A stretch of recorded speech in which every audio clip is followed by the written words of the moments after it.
want to thank the elders for giving me the opportunity to speak to you today. One of the reasons why I came here about a couple of years ago was because of the size of the congregation, and my family has not been disappointed in the skill, the knowledge, the ability to present God's Word from the evangelists and from the teachers in the classrooms. It's been very beneficial to us. I want to thank you all for the strength you've given me and my family by coming over here. And so I hope today I may repay that in some way, and whatever I say may be beneficial to you and edifying, and also glorify our Father. Wilmer McLean. Have you ever heard of Wilmer McLean? Wilmer McLean was 46 years old in 1861. I got some smiles over here. You know who he is? No? Okay. Thought maybe he was in your classroom or something. No. You're just looking at his beard, perhaps. 1861, he was 46 years old, and that's when the Civil War began. Now, he had a farm in Virginia. As a matter of fact, he had a farm in Manassas, Virginia. And there was a stream that meandered through his farm called Bull Run. Now, if you know your history, then you realize that the first major battle, we had Fort Sumter there at the beginning, but the first major battle of the Civil War was there at Bull Run. It was the first battle of Bull Run, or the first battle of Manassas. Well, it came about that his house, his property, was taken over as a Confederate headquarters. And the day after he left with his family, an artillery shell ripped through his detached kitchen, where a dinner was being prepared for the Confederate general. 3 days later, the battle actually started, and his barn was used as a hospital and a jail. So, needless to say, he was not very pleased with what was happening on his property, and so he did return, but eventually left to greener pastures. And in 1863, he moved to a quiet place called Appomattox Courthouse. Now, by the laughter, I'm assuming you also know your history, and that is Appomattox Courthouse is where the Civil War ended. He just happened to be the fellow that was asked, do you know of a place where General Lee and General Grant can talk? And so, yes, his house was again used in a historic way where General Lee and General Grant discussed General Lee's surrender. Now, after Lee departed his house, it was ransacked by the Union officers. And I'm just going to read the text here because I can't remember all the things that were being done. But as McLean protested, the soldiers walked out with the tables and chairs used by Lee and Grant, a stone inkstand, brass candlesticks, and even a favorite rag doll of his 7-year-old daughter. They tore apart McLean's cane-bottomed chairs and cut upholstery strips from his sofas as mementos. As compensation, the soldiers shoved money into the hands of the unwilling seller and threw it onto the floor when he refused to accept it. McLean told a Confederate general the next day, "These armies tore up my place on Bull Run all to pieces and kept running over it backward and forward till no man could live there. And now, just look around you. Not a fence rail is left on the place. The last guns trampled down all my crops, and Lee surrenders to Grant in my house." And so, yes, the Civil War began in his front yard and ended in his parlor. Now, there are times we may also want to flee. We may also want to run from turmoil, but we find that we cannot escape, and that's the topic of my lesson this morning. Where could I go? Where can we go when we want to flee? So I first want to talk about this idea of relocating and where we want to live. And I've I was going to say opportunity, but it's not necessarily an opportunity to have to move all the time. But I have been in different places, and so whenever I'm picking jobs where I want to go, I like to be very mobile. And I see a place in North Carolina or Alabama or Texas or wherever it is, I like to investigate the area. Okay? And here are some things you may want to be looking at when you're looking at where you want to move to. Now, some of us may not have a choice. Wherever the jobs are, that's where I'm moving.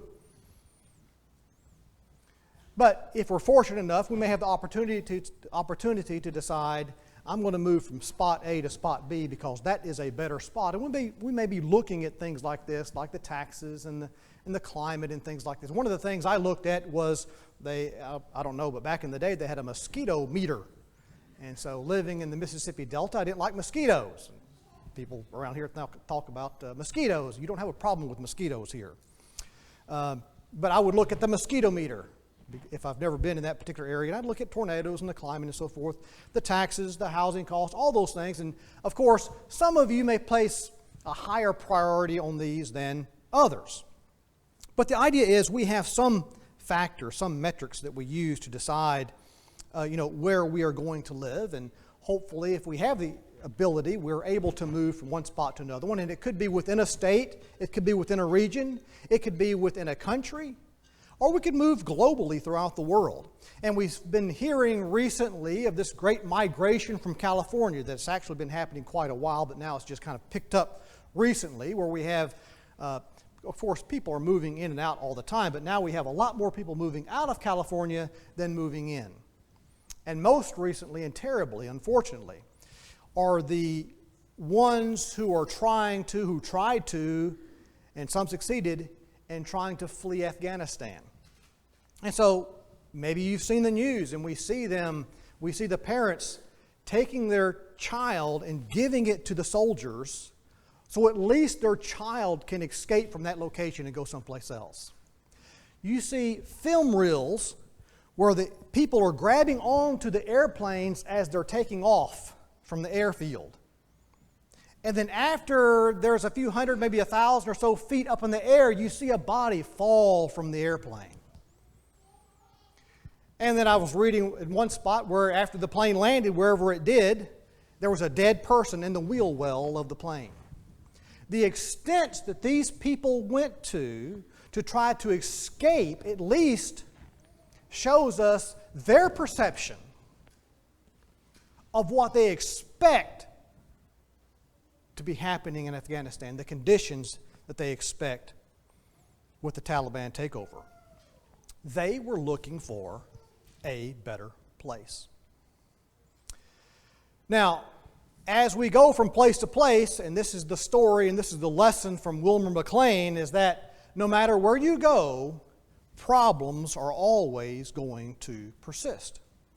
And so we see different pockets of safety for Christians in the United States and throughout the world. But still we see religious persecution, we see progressive immorality, corruption, wickedness, crime, disease, accidents, natural disasters, government oppression, and obviously there's death. You cannot get rid of death and taxes. Isn't that the big thing? And so we ask, where can we go? And if you've been religious at all in your life, you know the exact direction I'm going, right? Where can we go? Well, we can go to God. And we've got our place in the afterlife where we can live forever with our Father. Yes, that's the direction I want to go to. But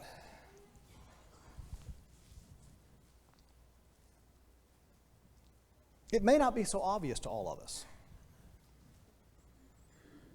As you get older, and as you see more pain, and sometimes I don't think it's not that you don't see the pain as a young person, maybe it just doesn't hit as real as when you get older. But you begin to appreciate the suffering of others. Younger, when I go to the hospital and I'm visiting this person or this person has a disease, sorry to hear about that. I got to go try to find a job. sorry to hear about that. I got to study for the test. I always had bigger and better things in my life to think about. There's always something for me to do as a young person. And fortunately, in this country, in this area, we have the benefit of having all these blessings. But it distracts us from the reality of the suffering and the persecution and the dangers that are in this life. And so I think there are many of us, and not all the time, but at least maybe sometimes, we get comfortable with where we are. Until, perhaps, your life is threatened with an accident, or with crime, or what have you, with a disease. You see your family members passing away, and we've had quite a number of our members lose family members recently. We've had quite a few members who are going through various treatments and diseases. And so what I would like to do is consider, or at least put into perspective, this idea of where we are, and to recognize if a better place exists. So I'd like to turn our attention to Hebrews chapter 11.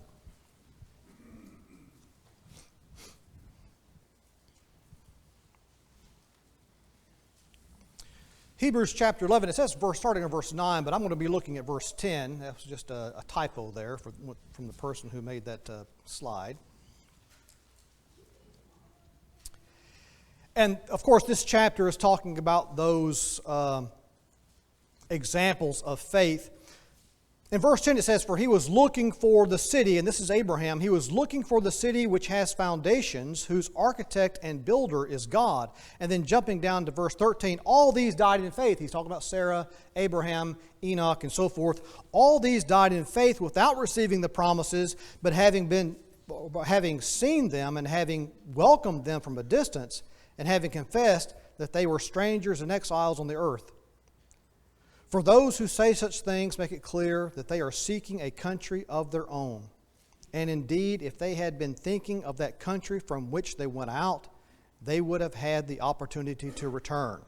But as it is, they desire a better country, that is a heavenly one. Therefore, God is not ashamed to be called their God, for he has prepared a city for them."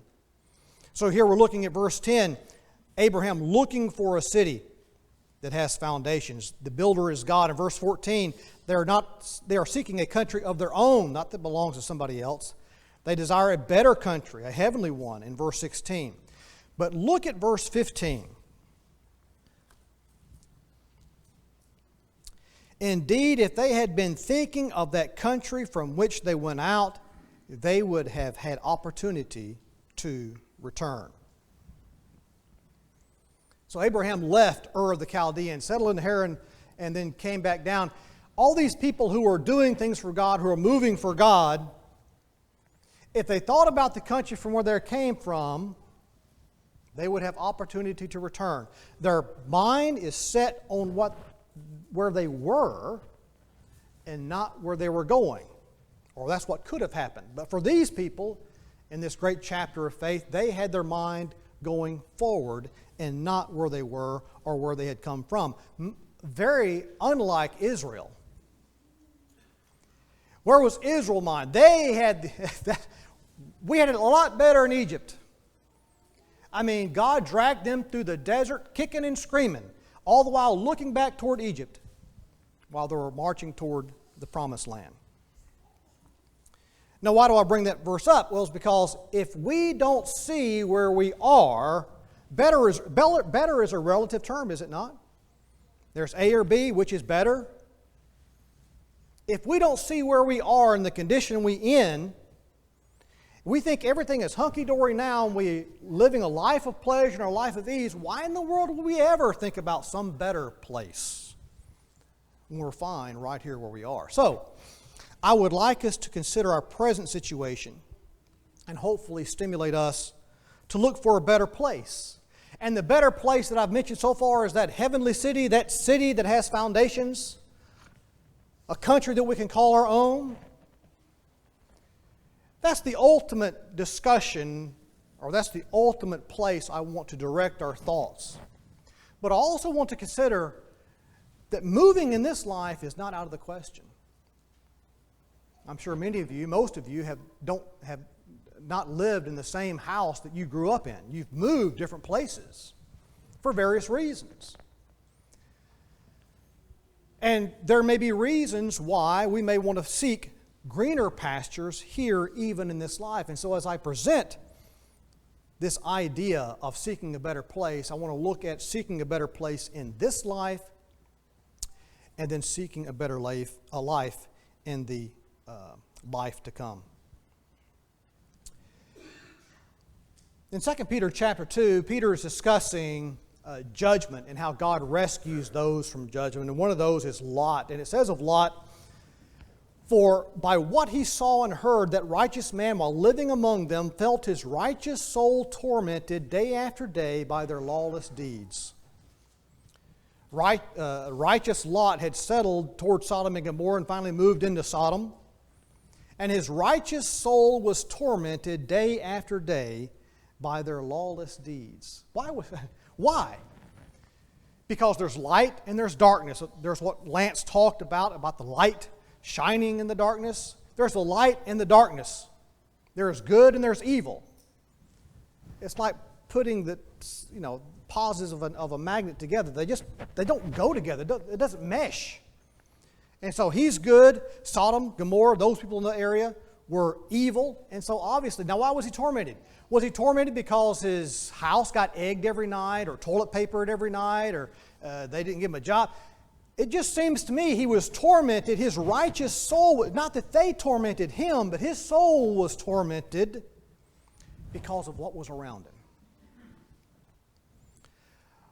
So I would like us to think, is our soul tormented when we see the progressive wickedness in this life? Or are we content and happy, just satisfied with as long as I've got my job and as long as I've got my games and my TV, we're fine? But consider the idea that moving to a better place is not so unique. We have Lot. Of course, God pulled Lot out of Sodom and Gomorrah, but we have Elijah in hiding from King Ahab. Jesus' family moved from their home to Egypt to keep Jesus safe, and of course they were instructed by God to do that. The Jerusalem church, when the persecution came, what happened? They were scattered throughout the world from Jerusalem. There was the persecution. We need to seek a better place. And so they moved. And notice what Jesus says regarding the people there in Jerusalem when Jerusalem will soon be destroyed in AD 70. In Matthew chapter 24, verses 15 to 16, he says, "Therefore, when you see the abomination of desolation, which was spoken of through Daniel the prophet, standing in the holy place," let the reader understand, "then those who are in Judea must flee to the mountains." Jesus had already said, because the disciples had said, "Look at this temple, all these great structures," and Jesus says, "Not one stone will be left upon another."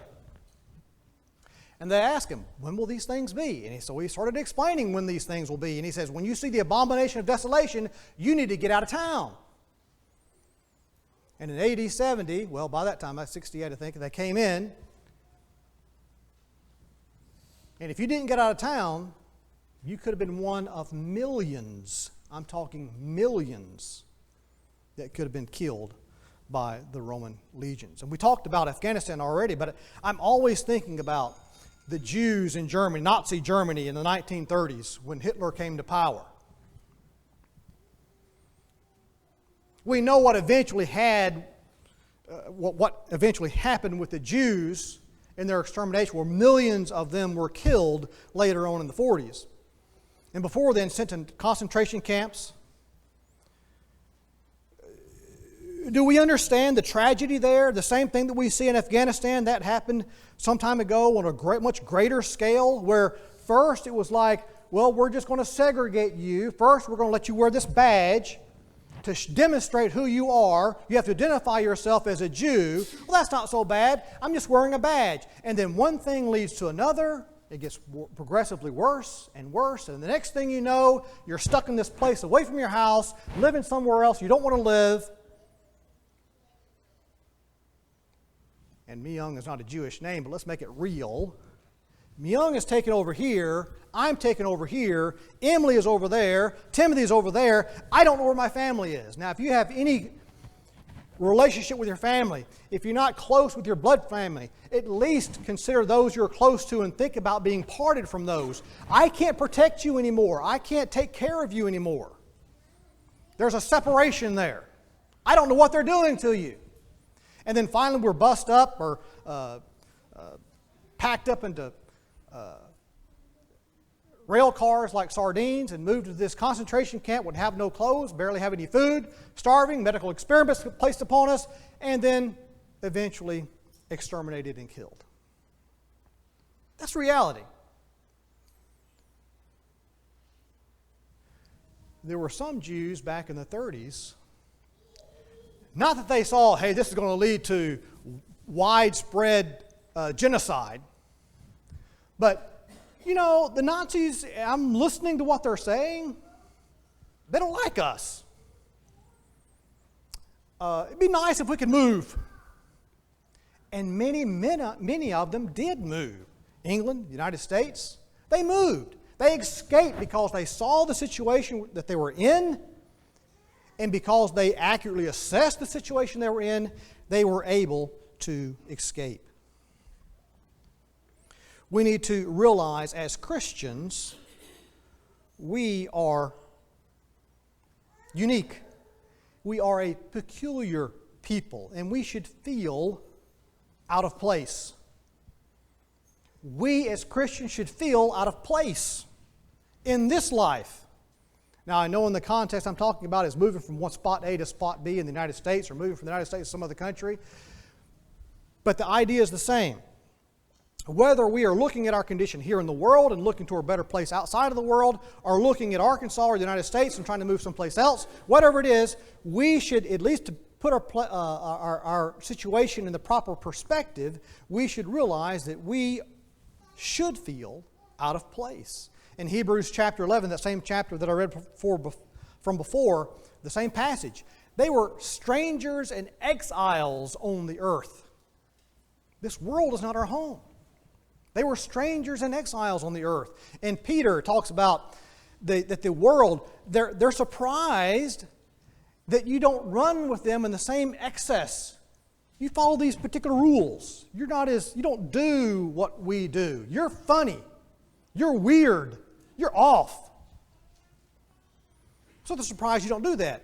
And then jumping down to 1 John 3, they're going to hate you. They hate us. Make no bones about it. Now, I know most of the world, most people in the United States today, we're fine. We like to do this coexisting. But mark my words, brethren, I'll have another lesson with that. Evil never compromises. It never compromises. It will put on a bumper sticker that says we can coexist, but meanwhile want to throw us in jail because we don't believe that homosexuals can get married. It will never copy. If you don't believe that, what did the Philistines tell the Israelites back when Goliath was making his taunts? Listen to champion down. If we win, you become our slaves. If we win, you become our slaves. If you win, we become your slaves. How did that work out? So just as immediately as David killed Goliath, the Philistines said, okay, you win, we're your slaves. Nope. That's when the battle ensued. You can't trust wicked men. And don't think that the world does not hate you. Does not hate us. And as the world becomes progressively more and more wicked, that hatred, and if you haven't realized the riots and all the things that have been going on in the past year, I'd simply ask, open your eyes and see the dangers that are around us. Does that mean everything's going to hell in a handbasket tomorrow and we should all just shoot ourselves? No.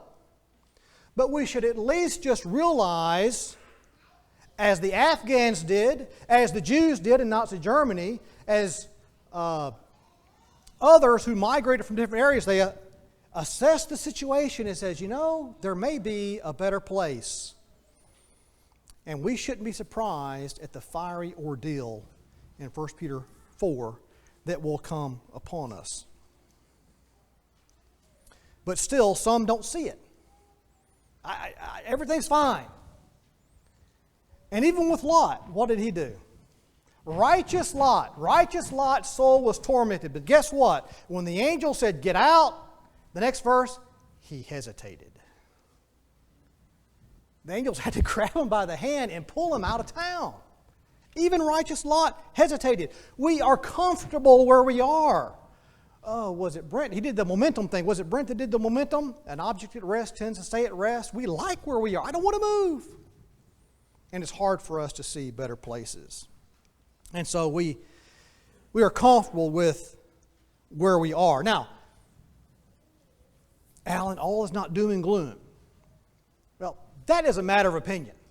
The Word of God doesn't say that the United States is just in a pickle and it's never going to recover.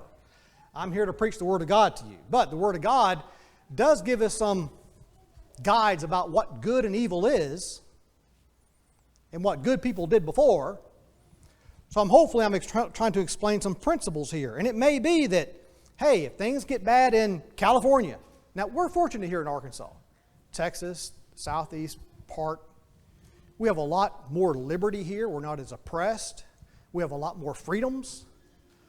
I'm fortunate to be working at a university that is not hyper-progressive liberal, but if you were going to one of the state institutions, U of A or maybe Georgia Tech or someplace like that, I don't know if I'd be able to survive. Truthfully, survive. Because the way I live my life is not how they want me to live my life. And they don't play fair. Evil does not play fair. Now, it may be that you say, but Alan, I'm content here. I want to be here because I want to let my light shine here. That's good. I don't want to leave Arkansas. I don't want to leave the United States. I want to stay where I am because this is a dark place and there's work to do here. There's Lord's work to do here. Then we're looking at the world the right way. We have the right perspective. But what I want us to consider, though, is that we should not be complacent. Are we staying or moving for the right reasons? James 4, very well-known passage, come now you who say, today or tomorrow we will go to such and such a city and spend a year there and engage in business and make a profit. Yet you do not know what your life will be like tomorrow. You are just a vapor that appears for a little while and then vanishes away. We should not rest on the idea, like many back in Noah's day, things are going fine.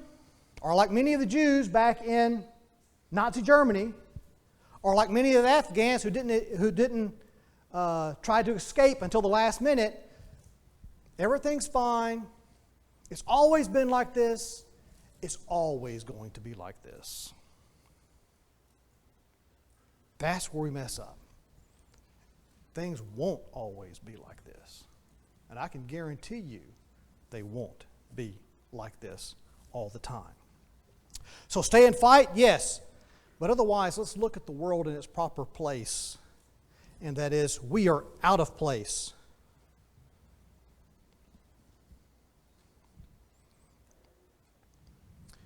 But still again, from the Word of God, no matter where we go in this life,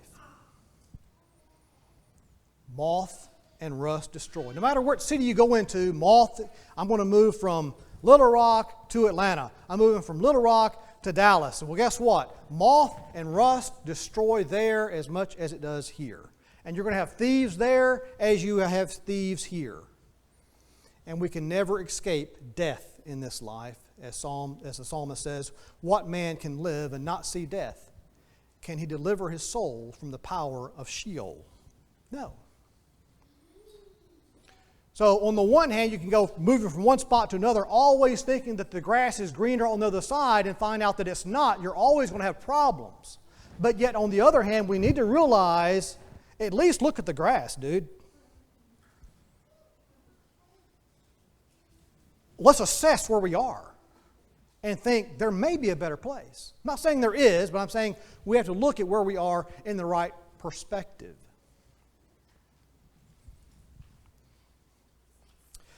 So now I've been talking about seeking a better place, have some connotations about seeking a better place in this life, but also in the backdrop, always thinking about that better place in the afterlife. Let's think more specifically about that place in the afterlife.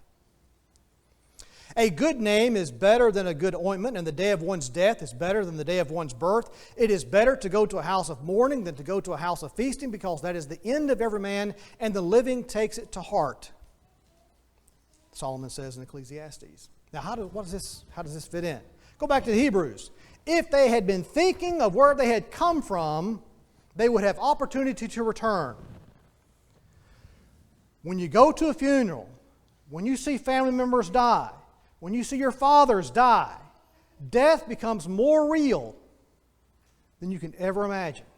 When you have a spouse die, and many of you have had spouses die or children die, death becomes more real. And when death becomes real, we think, I need to put my life in their proper perspective now. And that's why it's better to go to a house of mourning than to go to a house of feasting, because at the house of mourning, that's where we put ourselves and gain the proper perspective. I'm going to die. There's more to this life than just this life. We're thinking about what happens or comes after. And I mentioned before that us Christians are a peculiar people. We should feel out of place. And we have that hope of something after. Think about those people who have no hope. Think about those people, the Jews in Nazi Germany, who were stuck in Germany. They couldn't escape anymore. Now they're trapped. The Afghans in Afghanistan who are trapped now. And this is just Afghanistan. This is just what's made the news. We're not talking about the persecution and thousands being killed and persecuted, not for religious reasons, some of it for religious reasons, some of it for other reasons, in Africa and in China. I'm only looking at what we've seen on the news regarding Afghanistan. But how would it feel to say, I'm stuck? There is no better. There was a better place. I missed it. I'm stuck. And that's exactly what we've been seeing this past year. When I see colleagues who have a worldly mindset, anything that bad happens in the world, guess what? There is no hope. And for them, there is no hope. And looking at this last year, at the pandemic, and looking at the solitude, the lockdowns, and the number of suicides that have claimed the lives of so many people, and especially young people, who kill themselves as a result of the separation from humanity and the dislocation and the fear that's been promoted this past year. They kill themselves because they have no hope.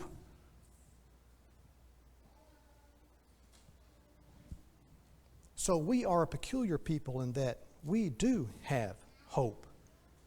And that hope becomes more real when we go to a house of mourning. I mentioned before about moth and rust destroying and thieves breaking in and steal. Jesus continues on, but store up for yourselves treasures in heaven, where neither moth nor rust destroys, and where thieves do not break in or steal.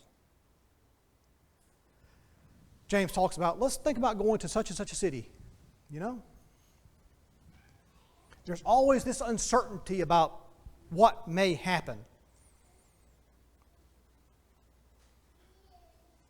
Neil and I talk about, where we're going to be in 5 years. This house, another house. All these possibilities, we don't know. And that's what's kind of scary. In our assembly this morning, we talked about peace and looking to God for our strength. And no matter what happens, we have that peace. And why is that? Because our treasure is in heaven, not in this world. And the Hebrew writer talks about that hope set before us. This hope we have as an anchor of the soul, a hope both sure and steadfast. We don't know what's going to happen tomorrow. I don't know what happens if I move to this city or that city, if I'm jumping from the frying pan into the fire, if I move from this job to that job. But one thing I do know is that hope is set before me, and it's ours, guaranteed. God is not a liar. Paul tells the Corinthians that this if our earthly tent, this house that we have, this body is torn down, we have a house not made with hands, eternal in the heavens. And Peter continues on talking about an inheritance which is imperishable, undefiled, will not fade away. I was talking to make sure I'm not talking to see.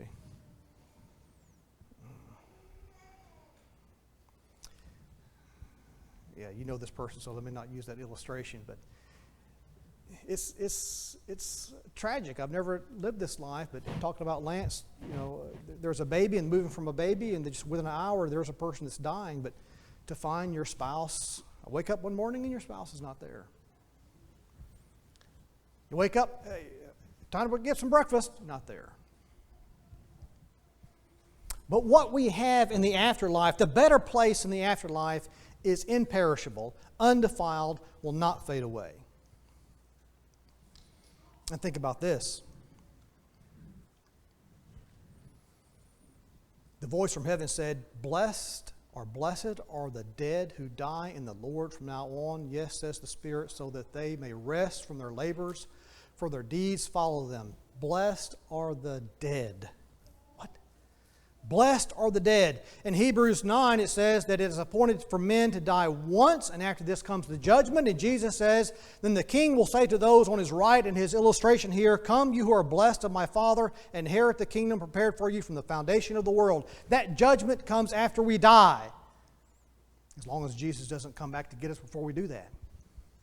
But that thing that is so feared, that thing that we can never ever escape in this life, that everybody tries to put off, that event is the event that brings us to the better place. And so we should no longer fear death. Jesus says, in the world you have tribulation. Now we can ignore it and say, well, there's tribulation. I don't want to look at it. I don't want to accept it. I don't want to acknowledge it.